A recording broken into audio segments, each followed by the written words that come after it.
Thank you. Call the member for Penrith. Speaker, at a time when Penrith can least afford it, we have been sideswiped by the federal government's decision to axe vital local infrastructure in and around my electorate. To say I'm deeply concerned is an understatement. These cuts were announced without any prior consultation or warning.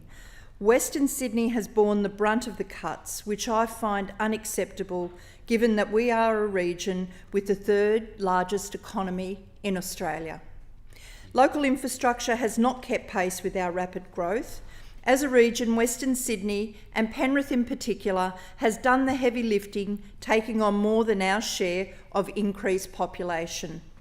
The announcement to scrap Kingswood Commuter Car Park is short-sighted in the extreme.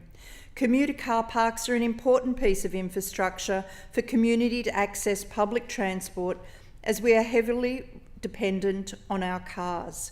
It makes absolutely no sense to scrap the St Mary's Commuter Car Park in an area that will service a metro that has a direct link to the new airport in Western Sydney. I think it is important that I remind the House that the City of Penrith is geographically the closest to the airport, it being only 12 kilometres from our CBD. While the commuter car park cuts are nonsensical, we in Penrith have also had the triple hit with the axing of the widening of Mulgoa Road Stage 2, Glenmore Parkway to Jeanette Street, Stage 5A Blakey Road to Jamison Road, and Stage 5B Jamison Road to Union Road. While Stage 1 of the Mulgoa Road upgrades is going ahead, without these important missing links, traffic will only be funnelled to a standstill.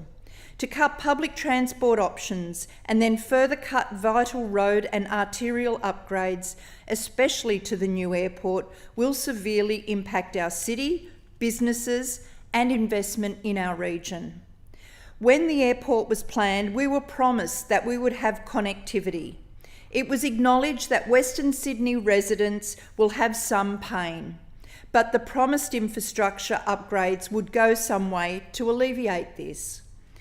It was sold to Western Sydney residents on the basis that the benefits would outweigh the negatives. Now we've had this bombshell dropped on us without any reasonable explanation. I'm extremely angry that there seems to be an attitude that the state government will automatically kick the can to finish these projects. New South Wales contributes 33% to federal government tax base, but only 23% comes back through co-funded infrastructure. This government is not in the financial position to pick up the federal government's slack. Speaker, to demonstrate the lunacy of this decision, in July this year, I had an on-site meeting with dozens of local business owners and operators who are concerned that planned changes to an industrial area on a local road, Corrine Avenue, would be detrimental and restrict access to their premises and force heavy vehicles through a narrow residential street of Thornton. In order to service their businesses, there were a significant number of objections to the proposal, and at that time I wrote to the Federal Minister making representations on behalf of our residents and businesses, explaining the negative impact on Corrine Avenue and advocating that those federal funds would be better spent on Mulgoa Road widening, the future stages, which were a much higher priority. This was also confirmed in a subsequent meeting I instigated with Transport for New South Wales. I failed to see how two roundabouts, a set of traffic lights on Corrine Avenue, which is to be funded by the feds, can be determined as of national significance, but finishing Mulgoa Road, which is a main arterial, is not. Ask any of the residents who have sat on a standstill for 30 minutes on Mulgoa Road at 4 p.m.